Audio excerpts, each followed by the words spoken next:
guys, it's SJ, welcome round. It's a bit of a bonus baby name video today, baby name themed. I'm doing reacting to your unpopular opinions on baby names. So I've seen a few of these reacting to your unpopular opinion videos going around on YouTube.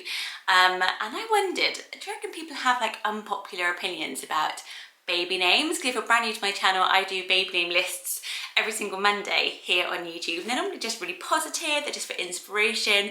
I thought, does anyone have anything niggling that's like a pet peeve? Oh yes, yes you do. I've had, how many? 796 unpopular opinions on baby names to react to.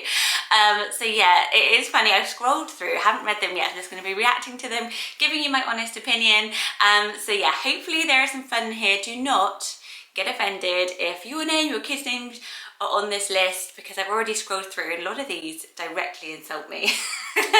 If you're not a subscriber, then just hit subscribe and then you can go over to my community tab where we have so much chats on there, like little games, little things like this, little questions, and it's a really lovely place to be, so do make sure you're subscribed and go on over there. Number one, most popular, as in got the most likes, 151 likes, was when names are spelt with way more letters than needed. It does not take 9 letters to spell Gracie. And everyone apparently absolutely hates that. So I think mainly it's the L-E-I-G-H ending, like Kaylee, Kelly with an E-I-G-H.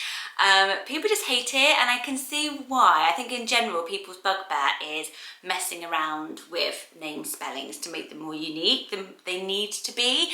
And I think a good rule of thumb for this is the Starbucks hack. So going into Starbucks and giving your name and seeing what the barista writes on your cup, because if you end up having to be like, it's Kelly, no, K-E-L-L-E-I-G-H, it just sounds a bit ridiculous. It does get a bit ridiculous. Saying that, my sister's middle name is Lee, spelt L-E-I-G-H.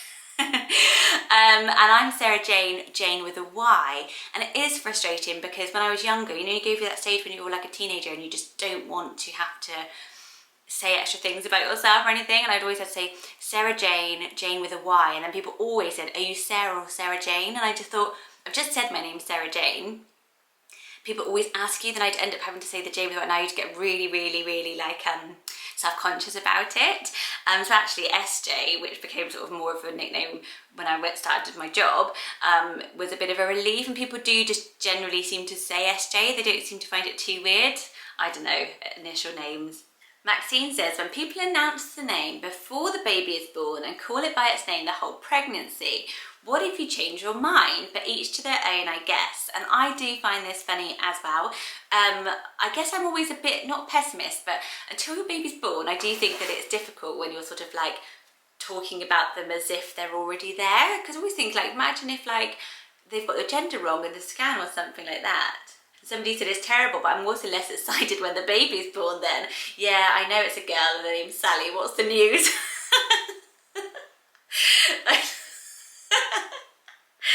I don't know why that's so funny. I just imagine if you actually replied that on someone's Facebook page. Somebody said that Victoria's due in February with a baby girl. She's done that. She's got her name, Lily or Elizabeth, and she wants to be organised. She wants to didn't have the pressure of her not being named, and now she's named and everyone knows it. It's sort of quite nice and easy. But my neighbour did that, and I remember she was like saying, oh, I've asked my best friend to be Mia's godmother, and I was like, who's Mia? And Mia was her bump, this is our bump, her bump. I had nothing to do with her pregnancy, and I was a bit like, oh, it just seemed really strange to me that she was like Mia's godmother.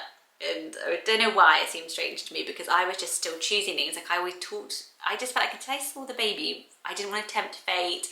And some of you mentioned, you know, after miscarriage and things like that as well, you sort of don't want to say too much. But I also remember my friend, he really wanted to find out the gender of his baby and his wife didn't. She wanted a surprise, and he was like, why do you need a surprise? Like, isn't the birth of our child enough of a happy day without you needing a surprise as well? Which I thought was really funny. He was just like, what you need is something to make it, what? You need something to make it more extra special. This one made me laugh so much. Shanna, when siblings' names are so different, why name your son Tom James and then your daughter Electra Unicorn? That had 220 likes, and it is so true. And I have no friends actual friends of mine who've got like really standard names for their first two, and then my friend, she had a really crazy name for her third. She was like, I just thought I'd go a bit wackier with the third, a bit braver. And I was like, yeah, but your first two have got really, it just sounds really funny. But then I did the same. You do get a bit braver as you're going through naming kids. Someone says, I actually know someone who has a son named Tommy and a daughter named Electra. Is it you? Is it you? But some people say, I disagree. Who cares? As they are different people. Who cares if your kids' names go together? Victoria Lena says, sorry, but I really dislike Everly, and any spelling variation of it, which got 82 likes, considering that my daughter is Evelina. I'm not offended, honestly. It just made me laugh. I was just like, oh my gosh. Everyone always says they like her name to my face, but I know it's different from Everly.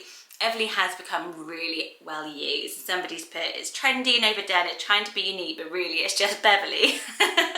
So my really good friend Laura, who's on YouTube as well, she has a daughter called Everly, and we joke around and call her Bev, because it is so much like Beverly. And I did this Starbucks hack for Everly, and the barrister did write Beverly, and it did kind of make me think, oh my goodness, it is really similar. Anna Adams says, when people name their boy girl variation of the same thing, like Christopher and Christina or Louis and Louisa, has anyone actually done that? Has anyone done that? That's got 158 likes. Madeline says, for real. For real, Madeline's very cool. One of my cousins has cousins named Hayden and Jaden, and one of my co-workers had siblings Javon and Giovanni. Victor and Victoria. Somebody knows an Adam and Eve. You can't really go Adam and Eve, can you? They know a family who have a Charles and a Charlotte. Charlotte is Charlie and Charles is Charles, so she's got Charles and Charlie. I just don't get it. I don't get that. I think that is a little bit much, isn't it? Like, it's just too confusing. They've literally got the exact same name. Everyone, a lot of you said this next one. I am not a fan of untraditional spelling. Stop putting Y's where they don't need to be. Sarah Jane. I will see every single one of these. I was like, I have a personal insult in there for me. Honestly, I don't mind, but yeah. Somebody says they absolutely love that, and their daughter's name is London with a Y instead of the O at the end. Somebody has a Tristan with a Y. Obviously, I'm Sarah Jane with a Y.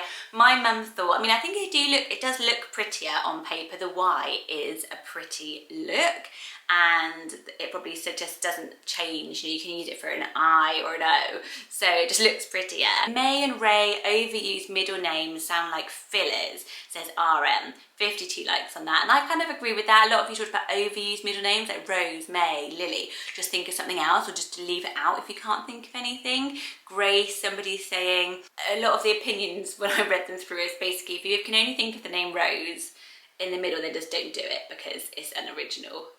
She doesn't need a middle name unless a middle name kind of means something or you've got something special. Just leave it out.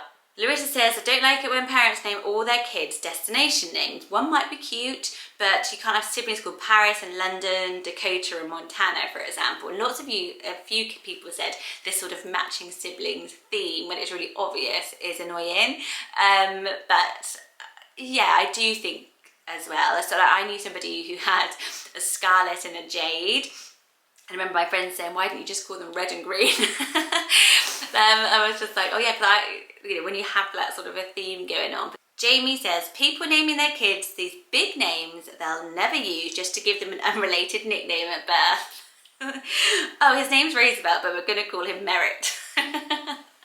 He will forever have to legally sign a name he has zero connection to and will never actually use, just to use the nickname.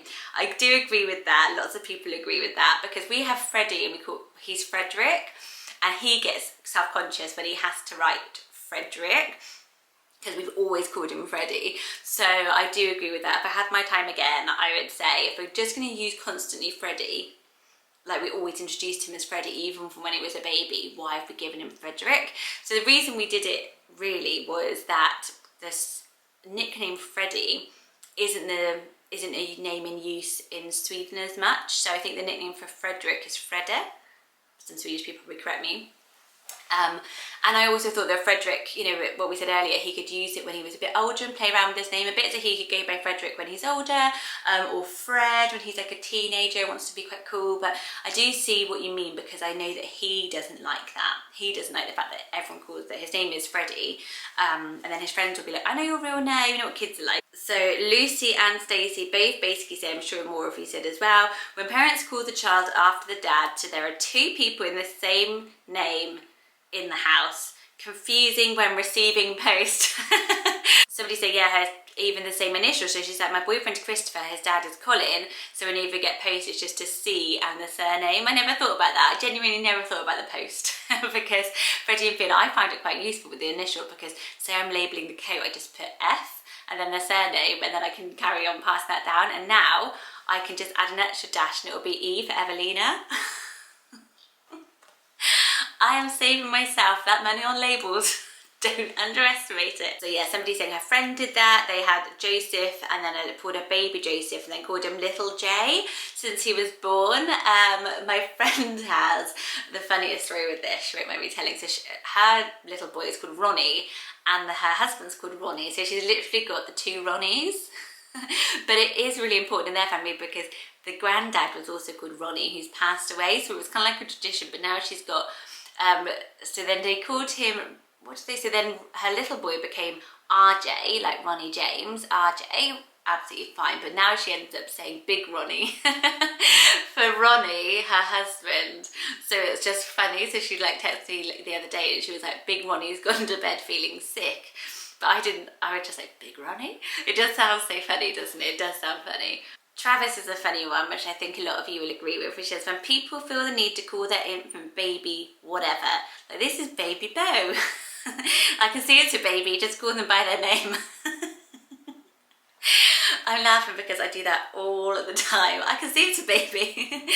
Macy also hates it when people call their bump Peanut or Bean. I never did that. I never did that. My sister did.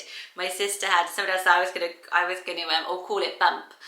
Just calling it Bump. So my sister did this. So she always called her bump Pip, and then she wanted to use the name Pippa as the baby's name. People would have hated it, and then Henrik had to tell her that Pippa is actually slang for something that happens 9 months before you have a baby in Sweden and in quite a lot of European countries. She was like, oh my god, thank goodness, I know, scrap the name Pippa. Maybe I shouldn't call the bump Pip either. But yeah, it is funny, isn't it? My friends used to nickname my bump the eyeball, because I've got such a phobia of eyeballs that the thought of me growing an eyeball used to make me feel really like unwell. So they were like, how's the eyeball? Which was great of them. Right, I'm going to finish there. I'm going to let you get on with your evening. I really enjoyed reading those. Thank you so much for sending them in. They're all over on my community tab, so just hit subscribe and then go along the top of the little tabs and you'll find community and you can read all of them. As I said, there's like 800 comments there. So they really, really made me laugh out loud. I really enjoyed them. If you would like another video like this, do let me know below. Do re-enter your comments from the community tab in the comment section below, because they are hilarious and I would love everyone to get to read them all below. Thank you for being so positive and finding them funny and being lovely to each other as well. It's so nice to be with people who can just have a laugh at themselves and not take it too seriously. Bye guys!